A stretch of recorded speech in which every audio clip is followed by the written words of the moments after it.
So this past weekend, I actually went to a wedding for my cousin and his now wife, and so they've been together for a little over a decade now. And like originally, I thought they were never going to get married ever, and like not like for no reason, right? Like whenever I asked them, Pat would always just be like, ask Becca, I don't fucking give a fuck, right?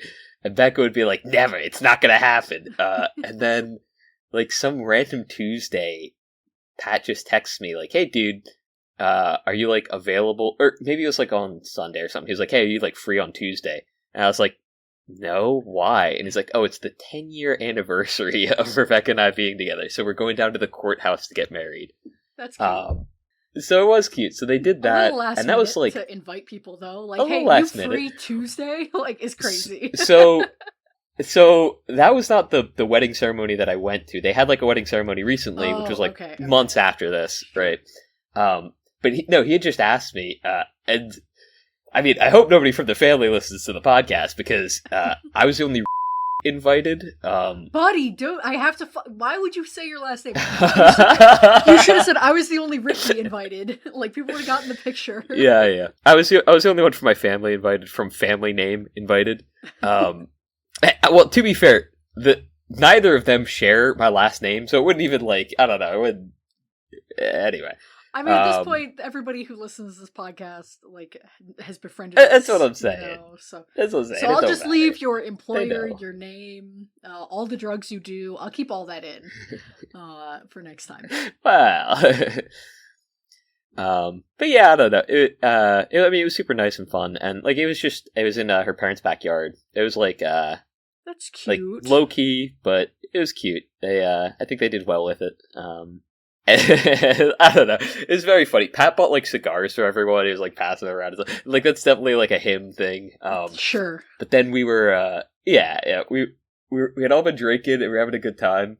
And like, I don't know. I'm gonna spill their tea. Maybe I shouldn't. But Becca was like, "Oh, like have you ever been a bridesmaid?" And I was like, "No, like not yet." And she was like, "All right, well here you go then." And she was like, "You have to write down like what people brought us." So they were like going through the cards, and like for each of them, he's like, "All right, card and money," and like I was just going back and forth with him about, I'm like, are we writing like how much money wise? Are we just doing like a thumb up, thumb down, like maybe smiley faces, really big smiley faces, a lot. Like, Thank you, note, yes, the scale here? yeah.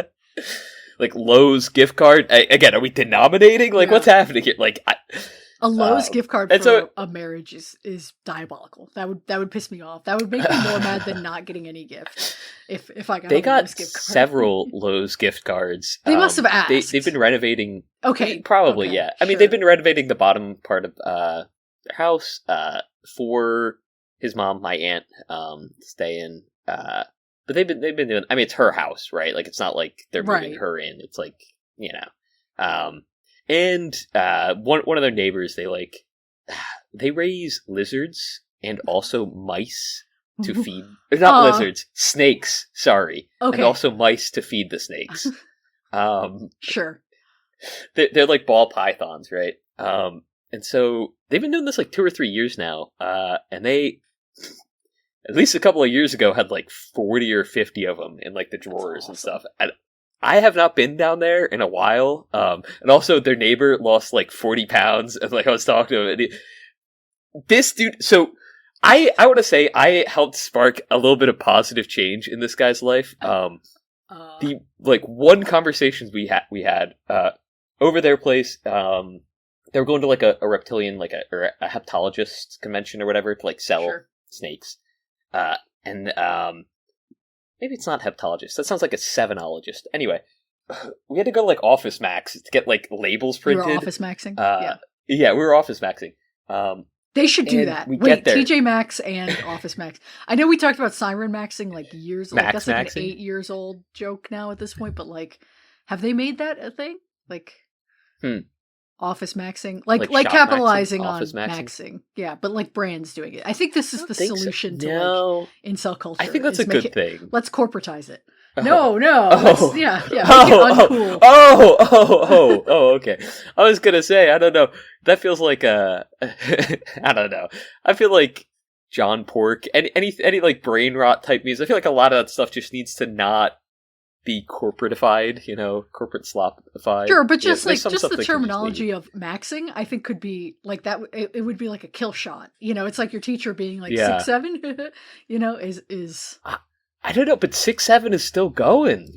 Like that's the thing. 6'7" has suffered no kill shot. It has. It absolutely has. It's like the youth among the youth. Yes, among the youth. Yes, it definitely has dropped off because there was like a week-long period where suddenly every 28 to 34-year-old I knew was making 6'7" jokes, and I was like, "Oh, okay, that we've crossed the fucking event horizon." Like, we're here. Anyway, so what the fuck did you talk to this guy about with the snakes? This is crazy.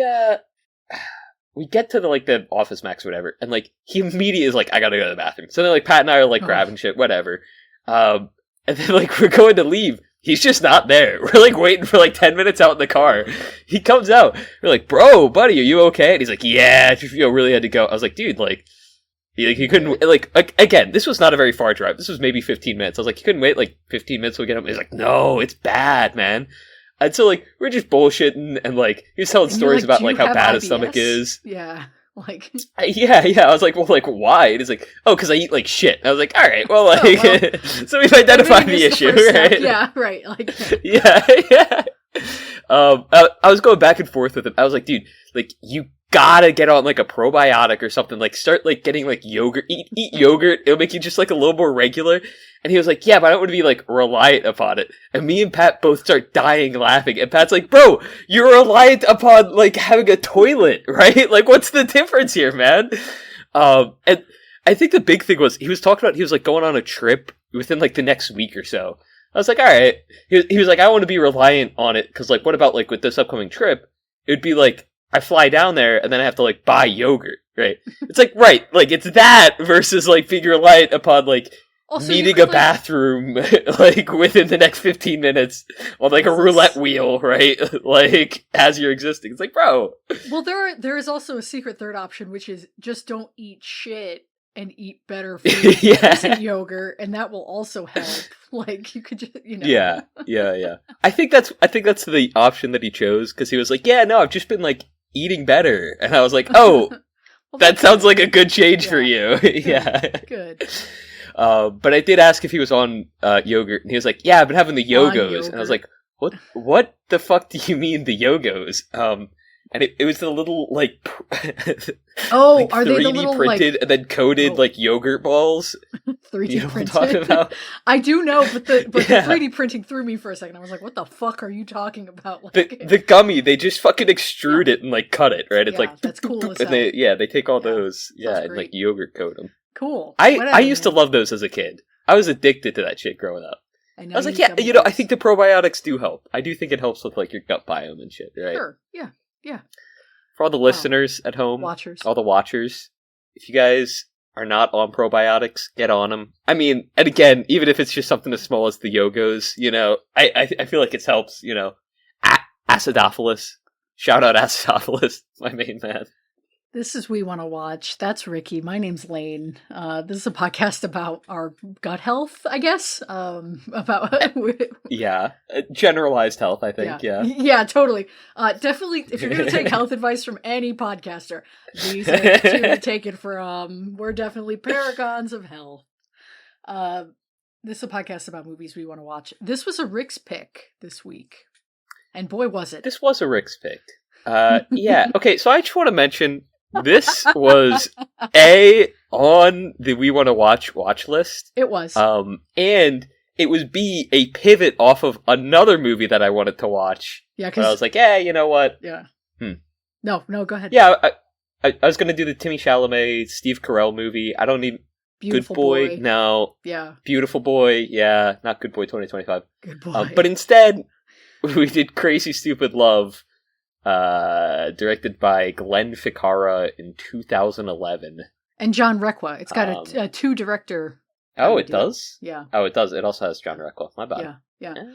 And also, you didn't read the title right. It's Crazy, Stupid, love. You have to like include the punctuation in the way that you say it, because this movie's. I have to say it like it's a millennial like live laugh. Literally, yes. I know a long time ago I joked about how I was gonna do bonkers, bug nuts, bananas as like our millennial live laugh love tagline. This movie cured me of ever wanting to do that ever again, because good. This like repulsive. I hated this movie. I really didn't like this movie. I like went in with such an open mind. I was so excited to watch it, and I just like I was like chewing on my own teeth the whole time. I could not believe how fucking grating it was. Oh my god. I don't know if I'm alone here. I imagine, based on some gentle hints you sent me in DMs over the last week about this movie, I imagine you also did not like it, but yeah, man, I came in hot here. Yeah. No, that's fair. I'll say I wasn't a fan, but looking back well, it's tough. Thinking about it, and we can talk about the one scene that I feel like is maybe kind of genuine, and like, honestly, I was like, oh, that's kind of touching. I guarantee you we have the same opinion on the same scene, and that's it. That there's one. Okay, yeah, go ahead, keep going. Yeah. I was gonna say there's one kind of touching scene, and it made me. It did. I will say for like a second, it made me go, oh. Maybe this movie's gonna lock in. Yeah, maybe there's something here. Yeah, they're gonna bring something around. And then there's just something keep going, cute, touching, and they just kept going. Yeah. Yep. Mm-hmm, yeah. So it's the Ryan Emma scene in when they have the not one night stand. Yes, they like ascend to a higher plane in that scene. Like, we haven't seen La La Land for this podcast. That's one that like we'll watch eventually. No. That's a huge, milestone movie that we'll watch. It's a perfect candidate for this movie. And I've always been like, whatever. I don't love Emma Stone. I came around with her on Begonia, but okay. And Kinds of Kindness. Don't like Ryan Gosling that much. Think he's fine, whatever. But like neither of those are like people I love. So I'm not like, oh, La La Land. I'll definitely love watching this. But then I saw this movie and I was like, oh, they have unbelievable chemistry together. They're so funny and genuine and like watchable, like perfect. Okay, I would love to watch La La Land. This is great. The rest of this movie is a fucking like dumpster. It's awful. It's like dumpster juice at the bottom. It's like drinking dumpster juice. And it's tough. It's definitely tough. I don't see. It's I hate to make this comparison, but like. The same way that you sort of, when we watched Observe and Report, and you came back and you're like, no, there's something to it. Like, this is it's deeply satirical, there's a lot of layers on top of it. Rick, I just think that, like, you don't understand what the directors go for. And I'm like, yeah, I saw it in, like, a scene or two, maybe, but the rest of the movie's just so dog shit that it doesn't drive it home for me. This is that movie for you? Is that you're like, there's something here? This is that movie for me. That's crazy. No, well, no, not that far. Not that far late. But like, it's one that I wish, I guess I could defend that vehemently, sure. But I didn't like it that much. Yeah. So it's just like, I'm at that weird point of like, hey, Lane, maybe there could have been something here, and I feel like they almost touched upon it. Well, there's so many Oscars in this cast, like setting aside nominations alone, like you got Julianne, Marissa Tomei, Emma Stone, like you have all these like this is a very like talented group here. I mean, and those are just like the winners, right? Ryan Gosling, Steve Carell, they're also nominees. John Carroll Lynch, Kevin Bacon, like this is an all-star cast, and so the fact that they couldn't even salvage it is really bad, like really damning. This movie's pretty tough. It's so of its specific fucking snapshot in time. Like Ryan Gosling in this movie is like okay, this movie has crazy horrible opinions about women. The women are done so dirty in this movie, even though it's supposedly like this like, oh, he's like a playboy, but he's got a heart of gold, and he's like he figures it out at the end, whatever. Like this movie treats its women like fucking shit. They have no arc. Like none of the women have an arc really. Like it's horrible. Right. Julianne is like from another planet. She's like not a real human being in this. Marissa Tomei, also not a human being. So like, and then Emma Stone is just like, doesn't really have much of a character. Anyway, but so it's like, it's such a specific point in like hipster, like misogyny. Like they're like, it's like hipster misogyny in this. It's so particular. Like you can almost feel people wearing like neon and like about to go to Coachella in like a flower crown. Like it's just like, it's omnipresent in this, like, I don't know, in this movie. It just like, it brought something out in me watching this. It really pissed me off. Yeah, I mean, so it's kind of funny because and this might be insane, especially talking about maxing earlier, I don't think that this is too far off from like what the sort of I guess modern day like culture issues are, or like culture war issues are. Some of it, with, like men and women. Yeah, I like, or I'll say, yeah, a lot of the ideas are like, it's like, oh, okay, right, like we haven't moved on. Highly performative males, like oh yeah, no, like we haven't changed at all, actually. Well, that was like the only thing I knew about this movie was like, I think Ryan Gosling plays like a pickup artist, which by the time this movie came out was already kind of a dated concept, like pickup artist. Yeah. So like, and he isn't doing like an official, like, okay, I'm going to teach you the game. Like he's not doing that. But, which would be really funny actually if he did. But he is, you know, he's playing like a sentient cologne ad. I don't even know. Like he's playing like yeah. Which he's a Hollister employee, finally like let free into the wild. Yeah. Oh, he's either Fitch or Abercrombie, and I can't decide which. Abercrombie. I don't know. There's no M. Abercrombie. Yeah. Drop the M. It's cleaner. It's cleaner. Yeah. But no, you're not wrong in that. Like this movie's perspective on relationships is basically like, well, you know, everything, like all of those like traditional kind of like approaches and myths about gender roles and like men and women's relationships. It's like, yeah, those are true. Like those are basically true. So that's where it ends up at. Yeah. And like it almost seems like there's going to be an arc, and then like the last 20 minutes they're like, nope, no. Well, and this movie works so fucking hard to bring it all together, and like I'll say this, the twist did genuinely get me. I did not, because this is what we talked about last week. We talked about, or like when we talked about this movie, you were like, oh, you haven't seen the clip from this movie, like there, and I was like, I've never seen anything from this movie, and you're like, I wonder if you'll watch it and you'll know. And when the scene happens of the like family reunion / big fight scene, I was like, I've never seen this, but obviously this must be the thing that people like circulate on social media, just because it's the one kind of like standout scene like that. And you do the GIF. There's like 2 GIFs of Ryan Gosling that are definitely like coworker GIFs, like that I see all the time. Him laughing and then him like recoiling as well. Like Well, it's when they're trying out suits and stuff, and he does the like and he like jumps back or like Steve Carell. in disgust. But then there's also it's the like, oh no, honey, and then there's the one right afterwards, where he's like laughing, giggling into his hand. I see that all the time. Those are but yes, that's a classic. Had no idea. That's gone triple platinum. At least diamond. I've never like I didn't know that was what this movie was from. But so the twist really did get me, because they, you know, like I was like, okay, maybe to my own bias, I was like, oh, Emma Stone's character is just like a hanger on and actually doesn't really, you know, she's just there to be Ryan Gosling's like, you know, arc. I figured they were gonna do her dirty. And they did still, in this like kind of like, I don't know, unsophisticated way of bringing it all together. It was just like unnecessary.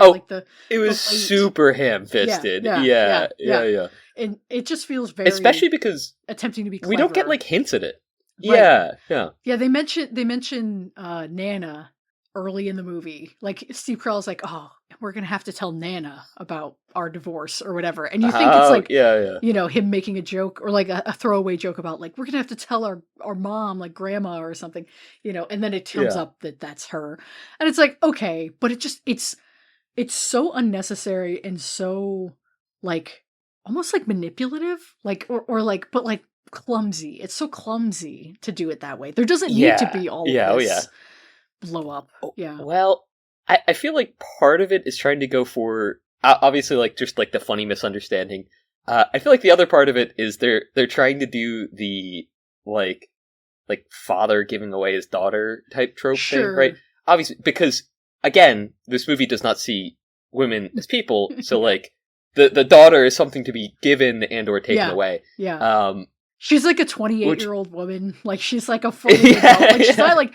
Meanwhile, the also, children partner at a law firm being offered to become a lawyer at a like that's. I mean, she's got a lot going on. Yeah, you know, she's got some shit going for her, right? Like she's not like a kid fresh out of high school or anything, right? Like I'm just saying, you know. Well, and he's like freaking out about Ryan Gosling sleeping with her, even though obviously like he's not seen Ryan Gosling like be a nice guy up to this point, so he has every reason to believe that he's being sincere.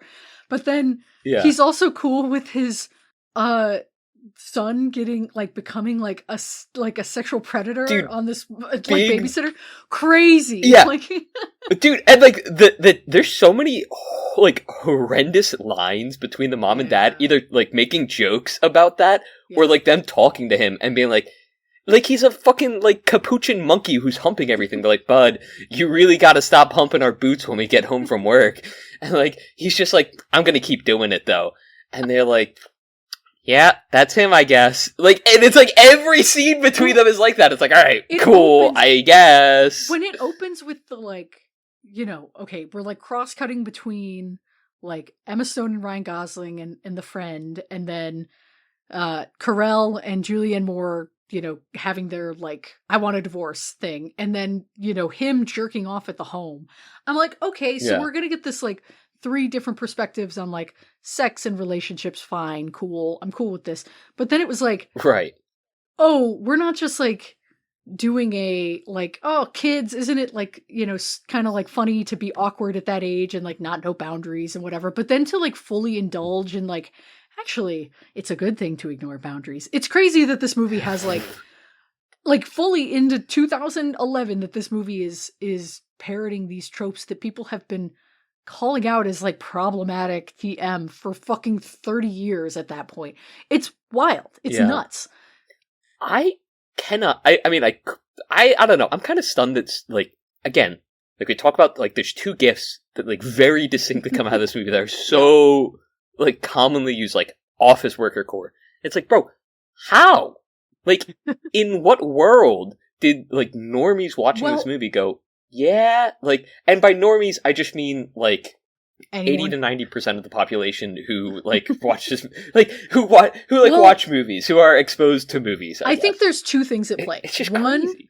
The culture has changed a lot in 15 years. Like this type of comedy this is probably one of the last really big studio comedies that came along, because by this point the Avengers thing was in full swing, and like movies as like studio comedies were kind of becoming meshed with other genres, and so they weren't as big. Like there aren't as many like big blockbuster comedies anymore because they have to include like fantasy or sci-fi or, you know, action, like, you know, to make any money. But this movie made, I mean, $145 million against a $50 million budget. We could have fucking made a movie better than this. $145 million. Give us Ryan Gosling for a day. Well, and that's the other thing. I think the reason that all those 2 gifs have become so popular is because this was also like the cresting hill of the Gosling is the internet's boyfriend thing. Like this was probably the last movie that he did that where like he was kind of capitalizing on that until more recently. Let's see. I want to look at his. He did The Notebook was right by this, right? The Notebook. I'm going to call 2008 for The Notebook. It's earlier, wasn't it? Or I don't know. You're the one that's got his Wikipedia page up. I'm looking it up. It is fucking insane if The Notebook is not in his like opening paragraphs. Okay, it is 2004. 2004. Okay. So, that's not bad. No, yeah, that's pretty late in his. You know, in his career. Let's see. Where is his filmography? Am I trolling? Acting career. Yeah. He has separate pages for filmography and awards and nominations received by Ryan Gosling. So yeah, so like this was the same year as Drive, and then The Ides of March, and then he really goes into this like kind of fallow period where he's not doing like big heartthrobby, like, I am the internet's boyfriend type stuff, where he does The Place Beyond the Pines, Gangster Squad, Only God Forgives, which is like a really hostile movie. And then he goes on to do The Big Short, The Nice Guys, and then he's back to La La Land in 2016. So he has like a 5-year run where he's like kind of not doing like movie star heartthrob stuff. Like he's making more challenging movies that like, people aren't watching for like, oh my God, I love looking at Ryan Gosling. So I feel like that's probably part of it, is that this is, just a big movie that he, people were jiffing and memeing him all the time. So, it's a classic, and he looks good in it. I mean, even though he does look like he does, yeah, like a he makes the joke about like, or they make the joke about him shopping at like airport catalogs and shit, like mall stores. Like he looks like a mall. Like he looks like a walking mall. He looks like an ASU frat leader, to be honest with you. He doesn't look good. The pants are skinny. They're skinny pants, they're such skinny. And he wears a lot of skinny pants in this. Yeah. I don't hate his looks in this movie. I'll be honest with you. That's crazy. That's your age is showing, I think. Yeah, probably. That's so wild. Why is he unbuttoning a polo like that deep? Like, this is crazy. Okay, you know what? Can I say something that's going to show my age? Sure. Kevin Bacon? Bacon's sizzling in this movie. He's hot. He looks great. We used to have Kevin Bacon, John Hamm, Hall and Oates. Like, now we got nothing.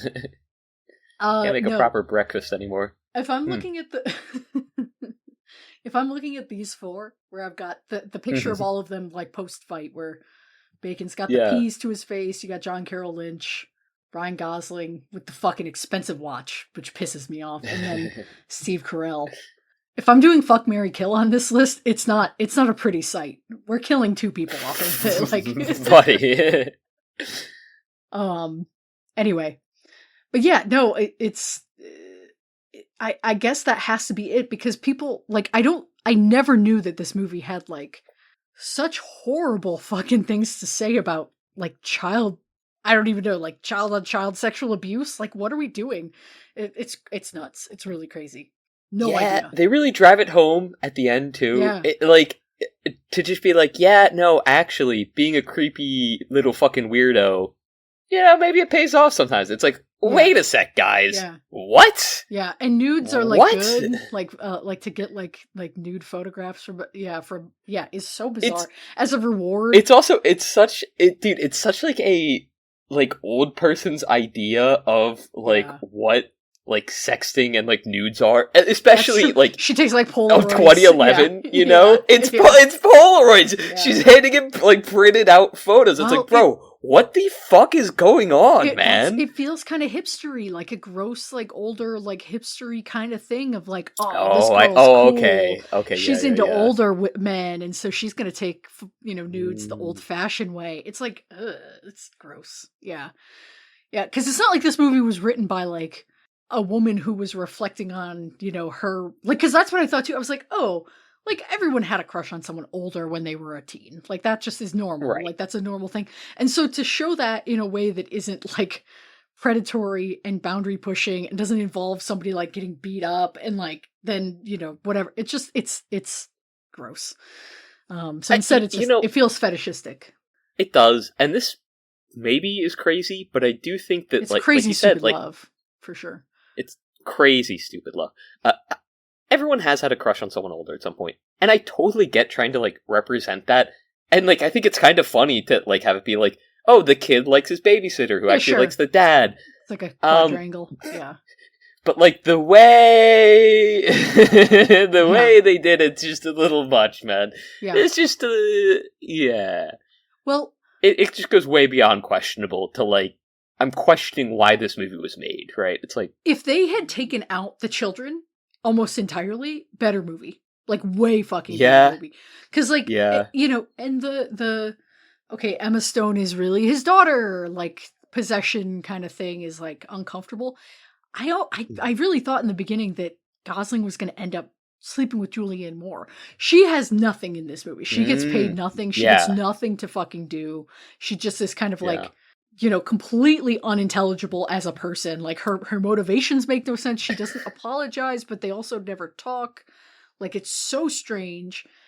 She just kind of exists to be this thing that he loves, but like she's, I don't even know, like not even recognizable as a human being. Dude, so she is the she's the manic pixie dream wife almost. Yes, I you'll probably know the term for this, and you're gonna hate how I'm gonna describe it. But in anime, there's this idea that like the protagonist needs to be so like sanded down that like anyone can like put themselves into their shoes. Yeah, that's called yeah.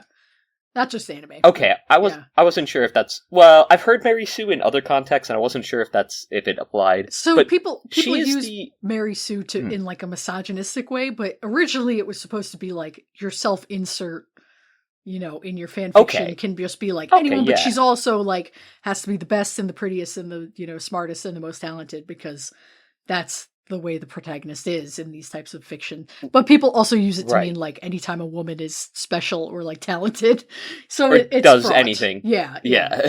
which is why I was not going to use it, because I was very questioning of that. No, but so she's like the ex-wife of that, in that like when in like a war movie you would have like the like dead wife flashbacks, right? This whole movie is shot as like dead wife flashback. Like he is not interacting with her ever. Right. It's just like a memory of her. Yeah. And like they have craziest fucking, maybe not the craziest. It's insane, because there's so many like scenes in this movie that like I went, what the fuck at? Where he's outside of her window and she calls him and he picks up outside of her and he can see her, and they're like playing it as like a touching thing. And I'm like, what is happening on this screen? It is fucking crazy and like uncomfortable, like that part, like the stalking and persistence and like boundary pushing. Yeah. But that scene is the most like romantic scene between the two of them, not because he's watching her, but because it's revealing, there's no way to show that scene without it being creepy, like without, he can't just like stumble upon like watching her from across the street, but like it does show a little bit of their dynamic in like this cute way. They have chemistry, because like who wouldn't have chemistry with Julia Moore? But then they put it in this only like scene. Yeah, right. And then at the very end when they're like, yep, our son sure does jack off a lot. Like, we better talk to him about Dude, and then they're like, he looks like a fucking like Saint Bernard retriever. I was like, like the kid's haircut does look fucked up, but you guys as the parents are the ones that have to step in. Like, what's happening here, guys? So, they do treat him like a fucking horny dog the entire movie, and that they can't do anything about. They're like, our dog's on Ritalin and it makes him horny, but well, I guess it's just our life now, huh? It's a bizarre movie. The writing in it is so strange, because like again, there's these interesting pieces like the sleeping together scene that's so of Emma Stone and Ryan Gosling, like that's so charming. Let's talk about that one for a minute, because it's actually like the good scene in the movie. The good one. Yeah, so like the whole build up to, I mean, I loved how they start building out her character, right? When we first see her, she's at dinner, she's like, fuck this guy, right? I'm like, oh shit, like, yeah, good, cool. She's cool and interesting. And then I like their dynamic. It's so fun how like they're both like reading through each other's bullshit, but it's also super tender how like they both do go like, all right, sure, like full honesty, like open room, fuck it, why not? Sure. And like it feels like, at least it's the first time that we see Ryan Gosling's character actually open up, be honest. When he, it's so funny too. I find it like that part was pretty charming when they're like, when he's like, she's like, so what's your move? And he's like, I do the dirty dancing. I don't have any big moves. Yeah, well, that too. Yeah. He kind of like breaks down. You couldn't handle my big move, potion seller. And then he's like, well, okay, I put on Dirty Dancing. Like I ask if they've seen Dirty Dancing, and it's so funny how like. It's not that he says like, oh, like my big move is like the Dirty Dancing like scene. It's like, no, it's the I have to slip it into conversation. Like it's so honest, it's so real, man. And then she, the way that she's like, that wouldn't work on me, and then it immediately works on her. It's really cute. Works on her. It's really yeah. So their whole, and then of course like she fully intends to have sex and ends up, in the cute way where she's like, I know that the PG-13 version of this is I go to bed asleep and you tuck me in and kiss my forehead, and she does it to him, instead. Yeah. So it's nice. It's not this like they couldn't sleep together on the first night, because they're just so like charmed by each other. But really, it's that they just get distracted. Is a nice subversion. Yeah. And that montage, it's so like tender and cute, and it's nice to see like, oh, like Ryan Gosling, like, oh, he's like actually like a person outside of just being like tail chaser. It's like, oh, okay, cool, like real human being, like he has like a life, even if that life involves just ordering shit off of what was it? The shopping channel or whatever. They're making jokes about it, which also super outdated. QVC. Yeah, QVC. Yeah. Which is like now it would be TikTok Shop, right? Like it would. Yeah. Even though it's something, it's different. But like, it's different. Like the type of like shopping addict where it's like you buy all the high tech gadgets, but they're like, but they're not cheap and like shitty schlocky bullshit like the way you would on like TikTok or whatever now or Temu. It's like you have too much money, so you spend all your money on like high-end shit. Anyway, it's just a funny, which you never use and like leave in the garage. It's another thing of its time. Like it's not something you could do 10 years earlier or 10 years later. But who's this? Isn't it Kita? It's Oreo. She's trying to decide. Okay, there she goes. She's trying to decide whether she wanted to be up on top of the desk or in the back. She wants on the episode. She does want to be on the episode. Yeah. She hangs out. Yeah, she hangs out up there a lot, almost exclusively when we're potting now.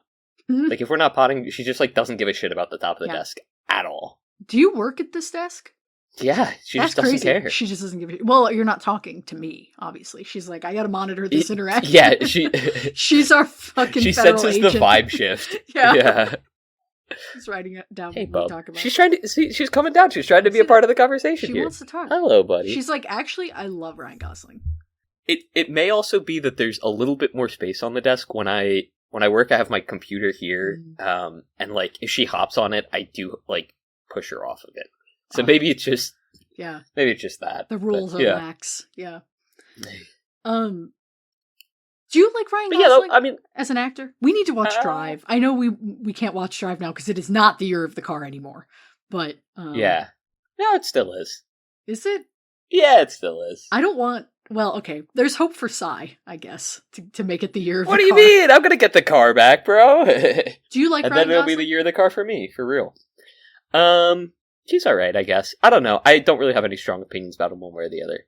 I haven't seen Project Hail Mary. I don't think I've seen many of his movies.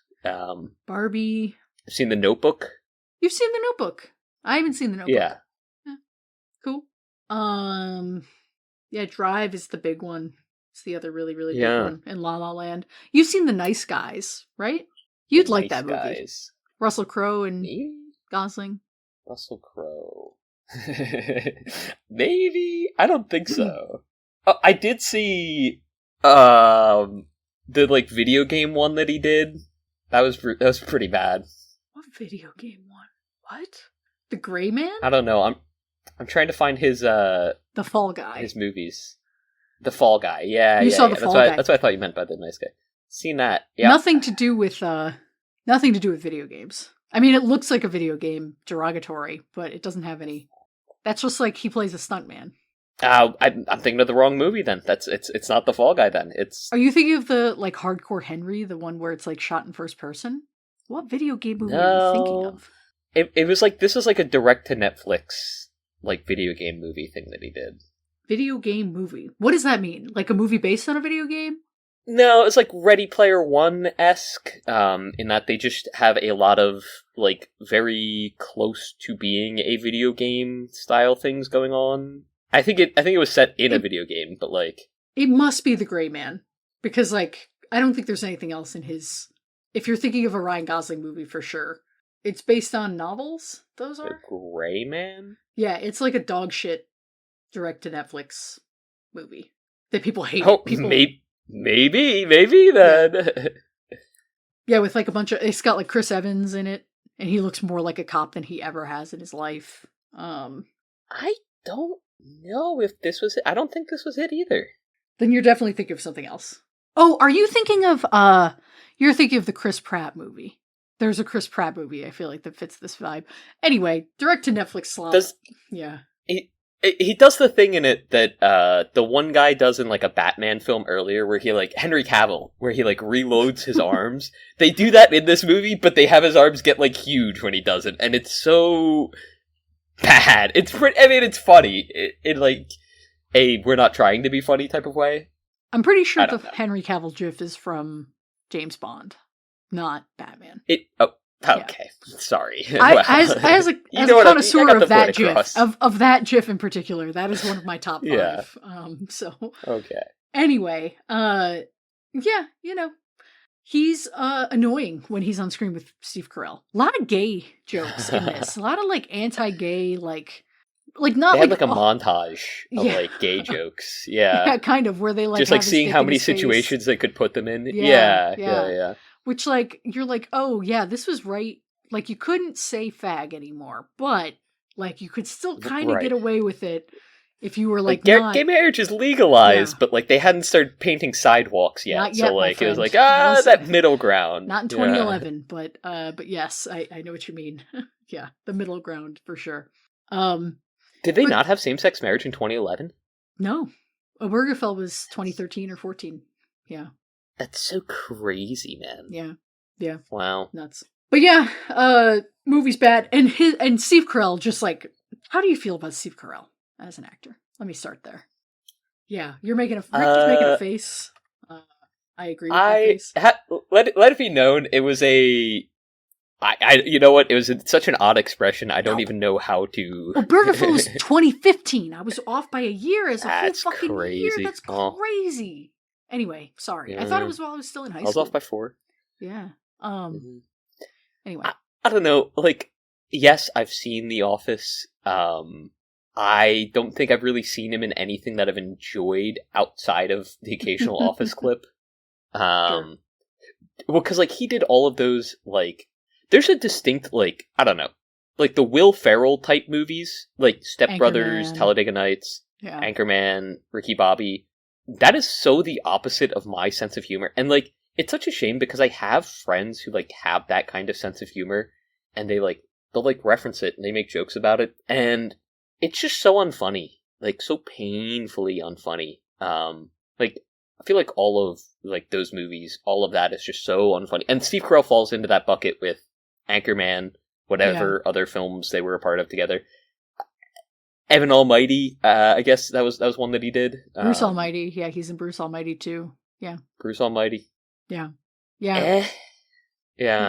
I feel you. Never really my thing. Yeah. Yeah, same. He is, I don't know, maybe he's, like, I don't know enough about his career as a writer that maybe he's like, the jokes are funny, but he's just not as funny. I don't know. He's like... I sometimes think he's funny. I think that, like, there's like there's like very particular bits that he can pull off. But when he's being like sincere, it's like when he, like in this movie where he's doing like a dramedy type thing where he's he's not really what's funny in most scenes. Like sometimes he's being awkward and like, you know, like the reactions are kind of bouncing off of him in that way, but like he is not the thing that he's like kind of playing the straight man, no pun intended, in this movie. And so it feels like you're like, oh, well, I don't really like you in like as a dramatic actor. I don't take your emotions as sincere. So why are you doing this? Like, it just feels uncomfortable. Like in the beginning when he's obviously just supposed to be hurt by what Julianne Moore has said about like sleeping with Kevin Bacon and stuff. And he just is like, well, he says something about like, well, I stopped listening or he just like stops responding to her except for, he like Kevin hops Bacon. Out of the car Bacon. At one point. Yeah. And it's like, I mean, that's just like an Office bit, bro. Like, I don't know. Well, and it's like the movie wants you to think he's this like sensitive guy who like, his wife cheated on him and like he was totally blindsided. But if he's acting that way anytime she brings up conflict, that he's just like completely stonewalling. I have no empathy for this guy, or sympathy. Obviously you cannot deal with any fucking you probably thought everything was fine until it wasn't, until you were hit in the face with it. So. We should have just watched 40-Year-Old Virgin. Let's be real here. All right. you suggested that last week. I know. And I feel like it would have gone better than this one, TBH. Yeah. Yeah, at least that movie has a lot more cultural, like, influence than this one does. Cultural influence, and, like, I feel like it's also intentionally making him the butt of the joke. Like, this movie, like you said, like, they're trying to make him kind of, not relatable, but, like, empathetic. Likeable. Like, you're supposed to feel bad for him. Likeable. Yeah. I guess likeable is a term. He's so unlikable, though. So I'll say empathetic, or pitiable. Yeah. And I feel like 40-Year-Old Virgin would have been the same movie as this, but maybe with, like, less of, like, the creepy shit, you know? Yeah. And just straight up weird shit, you know? Maybe. I don't know. I haven't seen it, so I can't say. But probably. Haven't seen that. I mean, I know you said Beautiful Boy was probably not the watch. Not a funny movie. So, you know, if we don't like Steve Carell as, like, a serious actor. I will say, I'm kind of interested to see how he would have done in, like in a serious role. Because, like, I feel like this... Yeah, he's bad. But, you know, I don't know. I can tell you he's bad. I've seen dramatic movies with Steve Carell, and he's bad. Like Foxcatcher. Well, no. Have you ever... Okay, do you know Team Foxcatcher, the documentary? Did you ever hear about that? No. It's John DuPont is the guy who murdered like his wrestling... Anyway, rich guy murders people, whatever. It's not... You might... It's an interesting story. He is in the fictionalized version of it, playing the murderer, spoilers, and, like, he's got, like, heavy Oscar makeup, and he's, like, really, you can tell he's, like, really trying to, like, you know, prove his, like, dramatic chops, and he's not believable at all, because he's always doing, like, shtick. He's, like, always doing, like, you can always tell he's, like, he's really capital P performing, in the same way that I think Jim Carrey has that problem. Like, I'm harkening back to our first ever fucking episode or whatever on Eternal Sunshine, but, like, how he's always, like, coming across as a performing type guy, even when he's not trying to.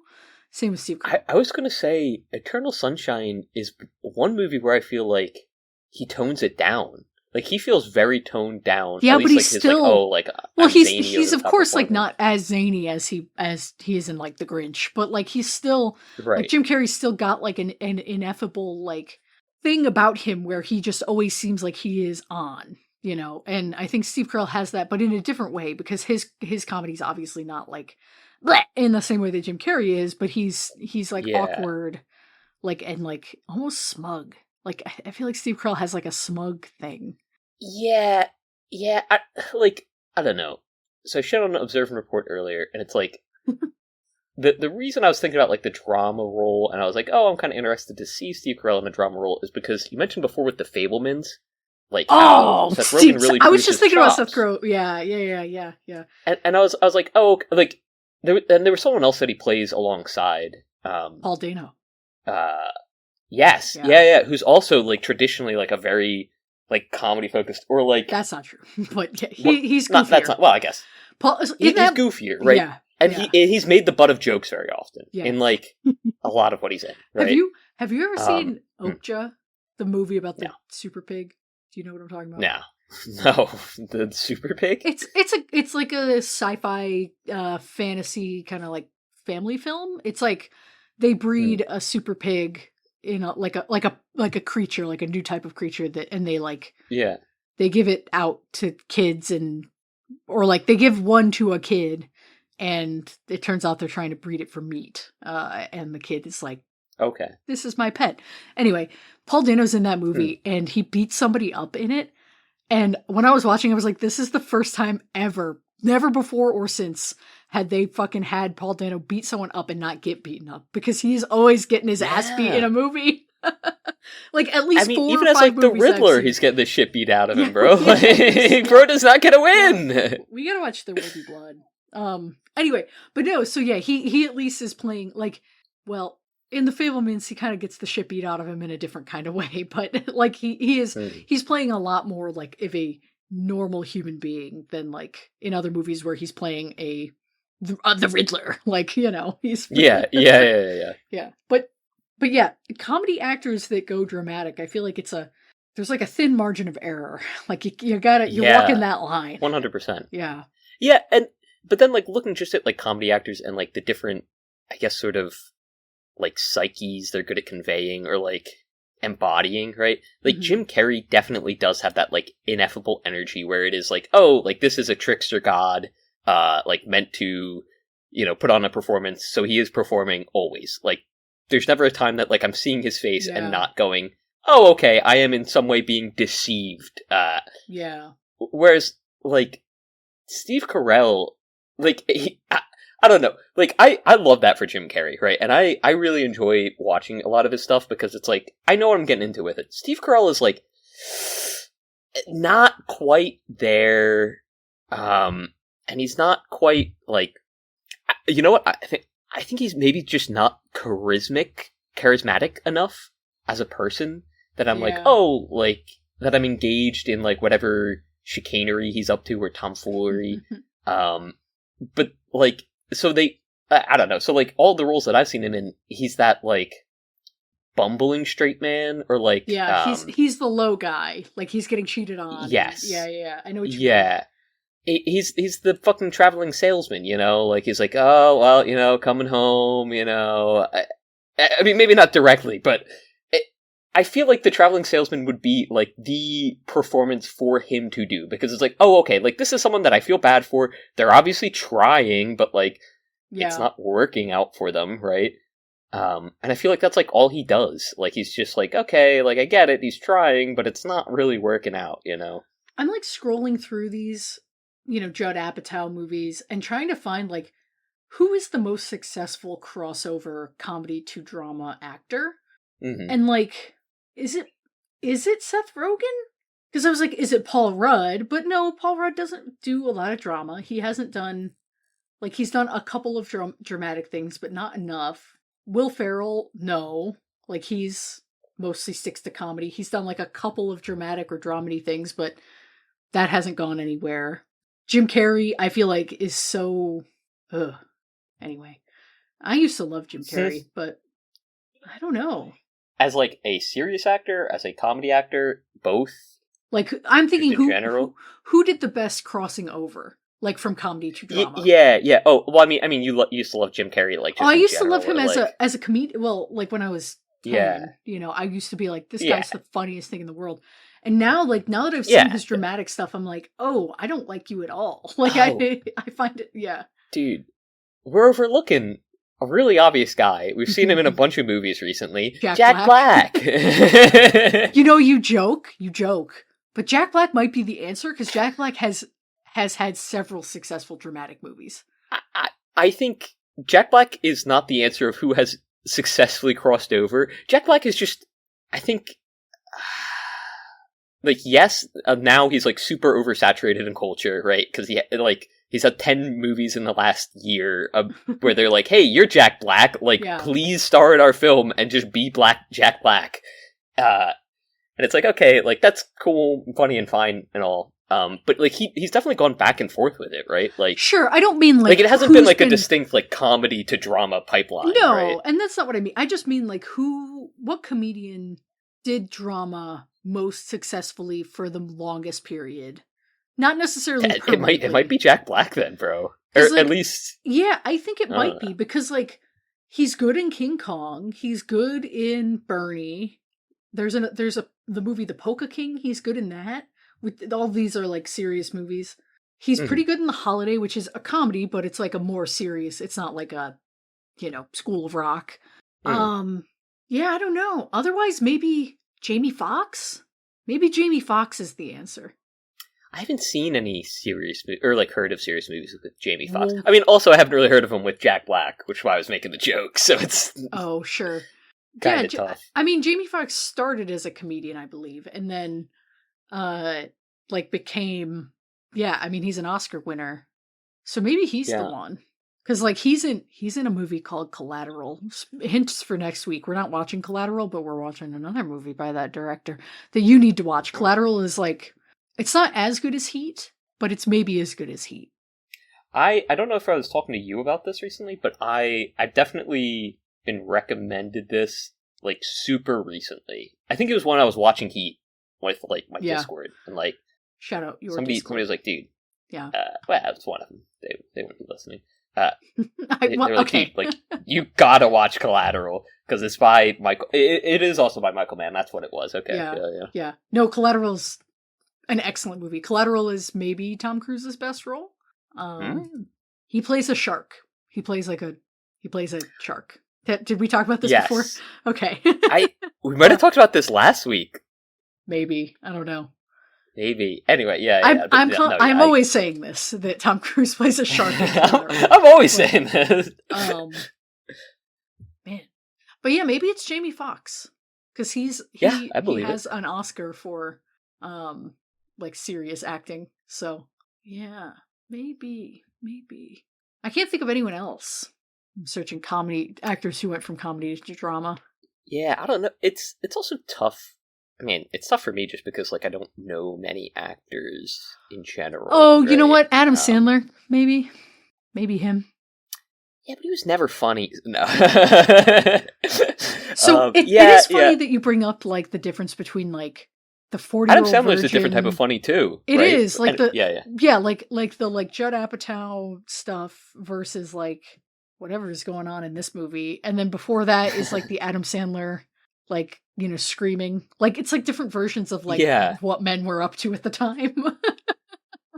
I feel like it does just come down to like the quirky, likable guy, right? It's just different like flavors of that. And it's more, I mean, obviously it's not like the actual way that a person like that is, right? Because it's like taking Psy, and it's like, all right, well, how would I write Psy, who is a cartoon character already? How would I write him to, like, speak to the rafters? And then they just, like, make movies like that. And it's like, all right, well, sure. And this is the craziest. You know what? This is our pickup artist episode, because that was a crazy neg to say to Psy. How do we make Psy play to the rafters by comparing him to Adam Sandler? Well, I mean, Psy is much more maybe not Adam refined. Sandler. Yeah. But that's what I'm saying. Like it's their, like, you're taking like, oh, okay, like I have this idea for like this guy, and then like you just break him down to like, oh, like he has to be like super energetic and loud and like quotable, and it's like, oh, okay, but like you just like you're making a character. It's just so far removed from like how people act. But then like it feels like some of these actors just got like lost in it, right? Like I don't think Will Ferrell has ever escaped that, right? Like I think he escaped. He's mellowed out so much. Has he? Like with like Barbie and the Lego movie, and what was the other movie he was in recently where he plays like a boss? Like I feel like I thought it was the worst part of those movies. He is, to be completely honest with you. And he was also like being weird, and he was trying to play up the like, oh, like I'm the kooky weird boss. In Barbie in particular, I really was bugged by him being there. To be honest, yes, I don't disagree. I'm not saying that he's like fantastic, but he has become something new. Like like those are different than what he used to do. He's mellowed out. Okay, that's and, like, true. Yeah, he's leaning more into like a type of like, I'm a stodgy old graying like white man now, so I can like lean into that. Like I feel like that's an interesting kind of pivot versus like Jim Carrey, who seems to kind of just be doing the same thing. Jack Black, who's kind of doing just like hyper the version of himself, like just turning it up to you know. Steve Carell, who does like prestige dramedies now, like he does like stuff with like the Succession director, because why not? Well, I mean, whatever, bro. Yeah. It's gonna bother me, but you know what? Will Ferrell, for all his criticisms that you just lobbed at him, he was in a pretty good documentary a couple years ago called Will and Harper, where he goes driving around like across. He goes on like a road trip with I want to say former SNL writer that she's like a trans woman who came out late in life and like is his best friend. And they it's like a documentary about just like them driving across America, and it's very, he is not doing bits. Like it's very vulnerable of a like a movie with him. Something where you know, if it was Jim Carrey, I would not expect him to be able to like tone it down, or like Steve Carell, same thing. I feel like he would be maybe you know, smug in a different way. So anyway, I don't mind Will Ferrell so much. Okay, all right, but I think I just have a bad having, I don't know, having like a distinct portion of the population's like brains be baked into like references and having them like mainly revolve around certain people. Yeah. Just like makes me go like, like I just don't like it, man. You know, just not with it. Yeah.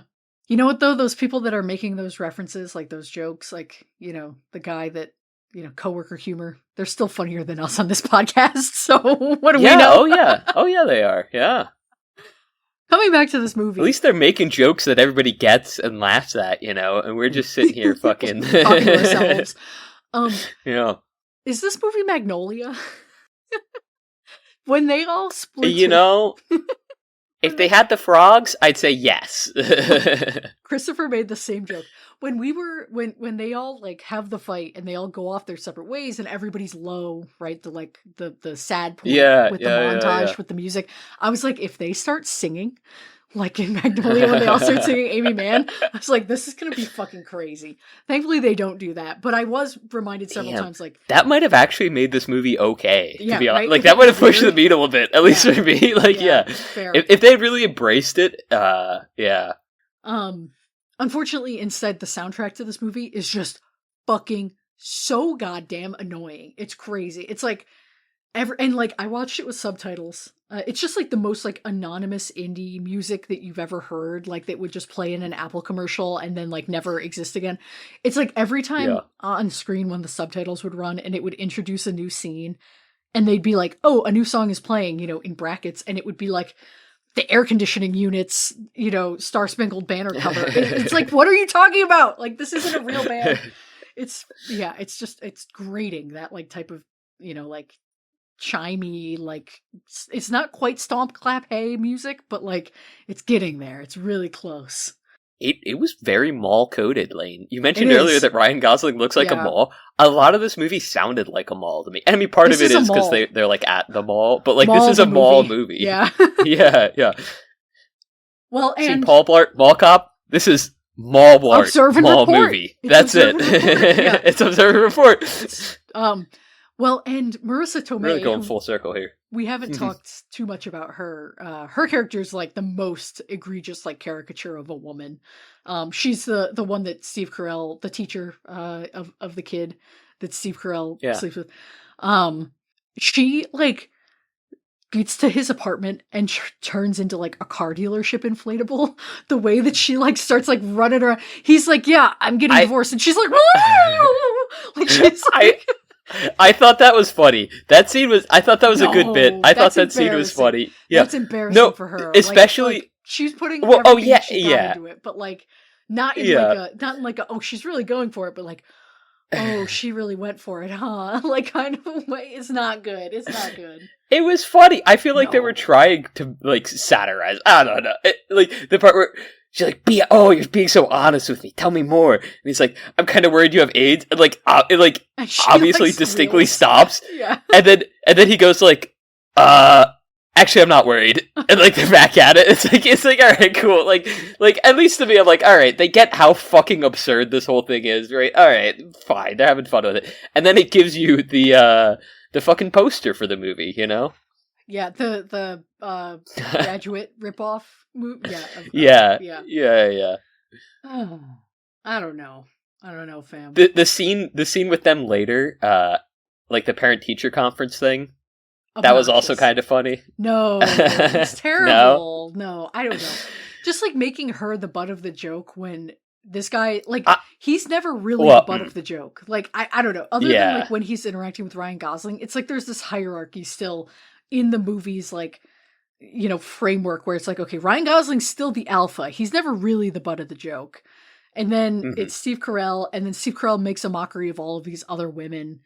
You know what I mean? Like, he's not, I could see, I mean, I feel like a part of that comes down to, I wish, like, his wife had more agency in the film, or like more of an arc or anything, because then it would at least, because like, when she keeps calling him an asshole in the student teacher conference thing, and like his wife's like, okay, Cal, like what's going on? And he's like, she's an alcoholic. Yeah. It's like, and like both of them immediately like, all right, like what are you doing here, man? Like they immediately call him on his shit, but then like the movie does take it to like oh, they're out in the hallway, and then like she's like, the teacher's like screaming at him down the hall, and it's like, oh, okay, so like now again the joke is on her, right? Like they don't ever like give it a chance to be like, oh, like Steve Carell is the one being the like. I just dropped my review back down by another half star. Listening to you say this made me more pissed off. Good. I just dropped it again. But yeah, you're kind of right. In like the I don't know what to call it, but like the whole vibe of the film, he is not allowed to like ever lose or like be the butt of the joke.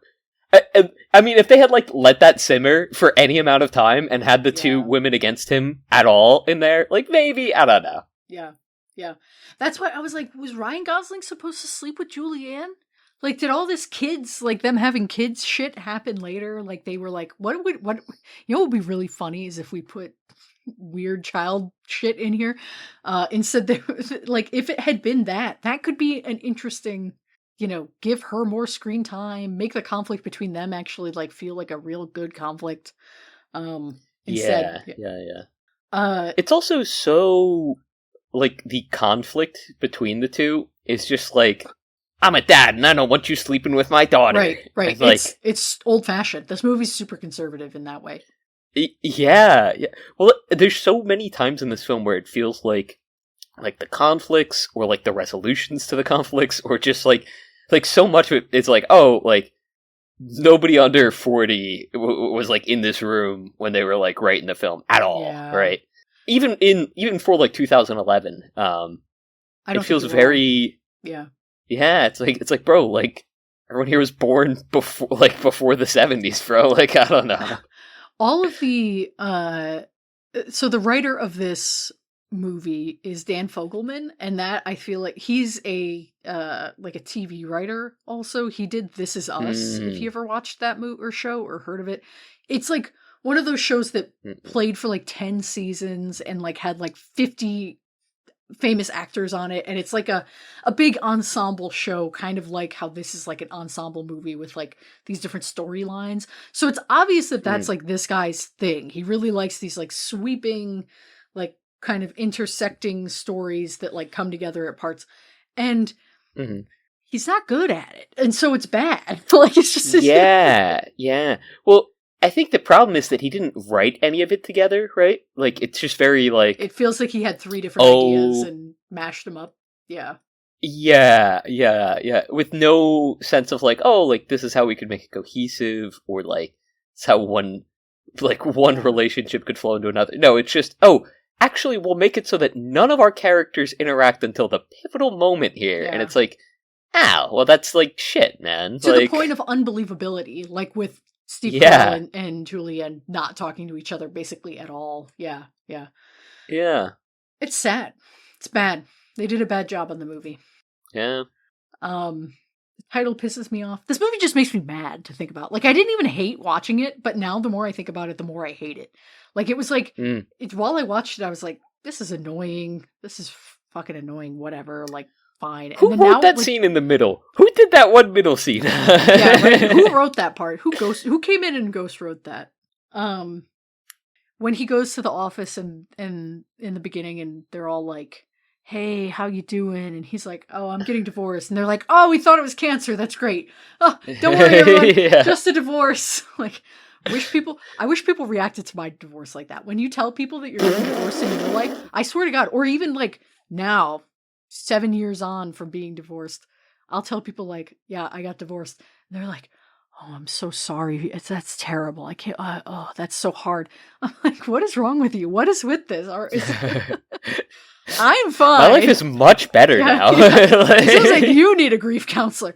Like, when I had coworkers who were preparing to get married a few years ago, and they were like, "What if just, you know what, you don't want to fuck it up, because like, what if you have to get divorced?" And it's like, damn, I don't know. You just do it. I mean, like, I understand it's tough, but like, there's actually a specific form to fill out for that. Like, we have that figured out. It's not. There's a distinct process. It's like the same as getting married, but in reverse. And you don't have to throw a party with like so like there's a whole thing for it, man. You have to carve into a old oak tree. Like, it's not. It is actually not that big of a deal.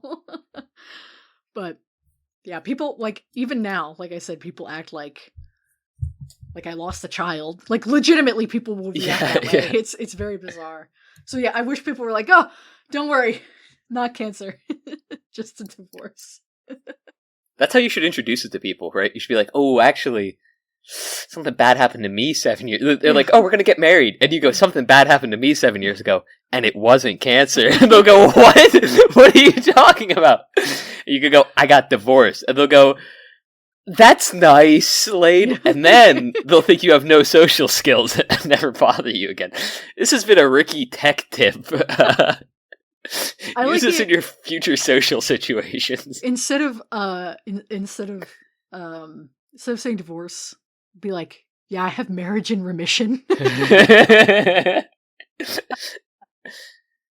They'll think it'll spread again. It's fine. Yeah. I've been seeing treatment for a while now. So it's good.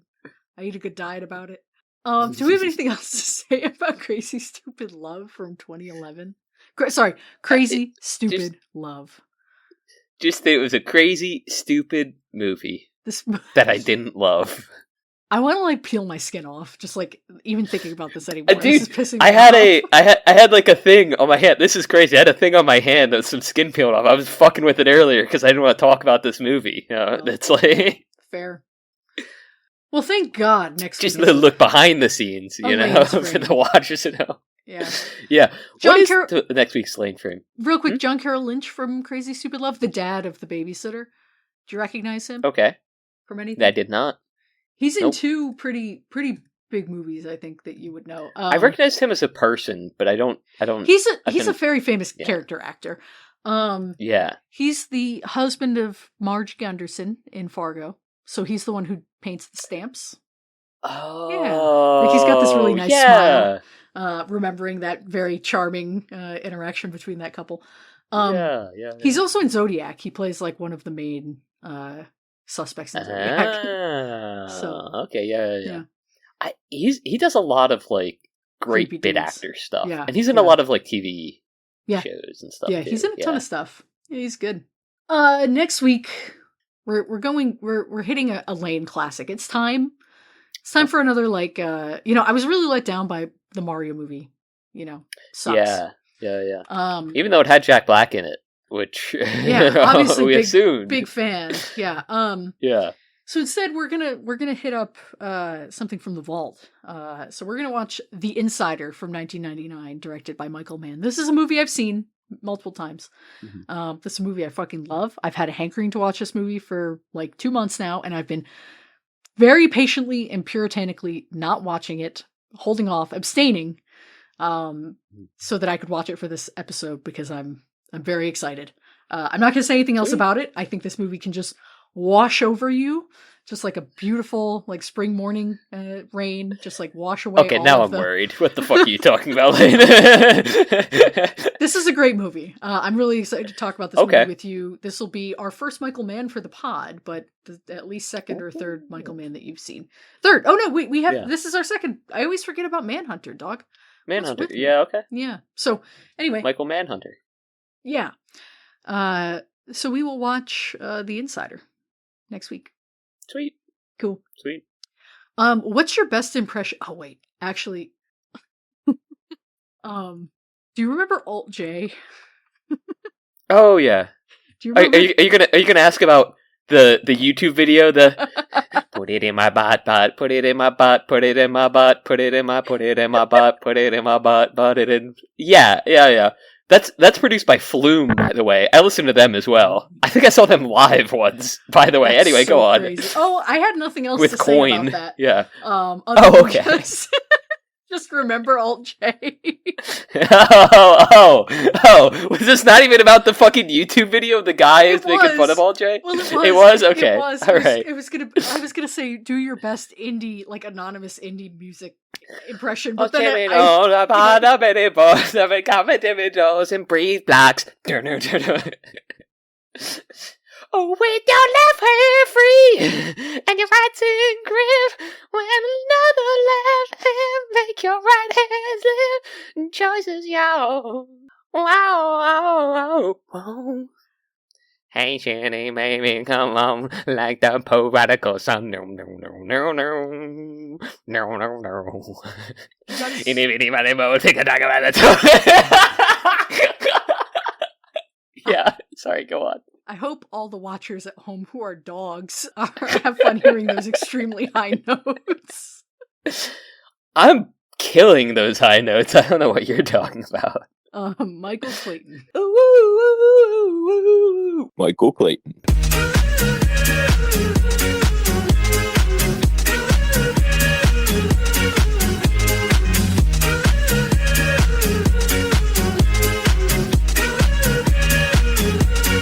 Michael Clayton.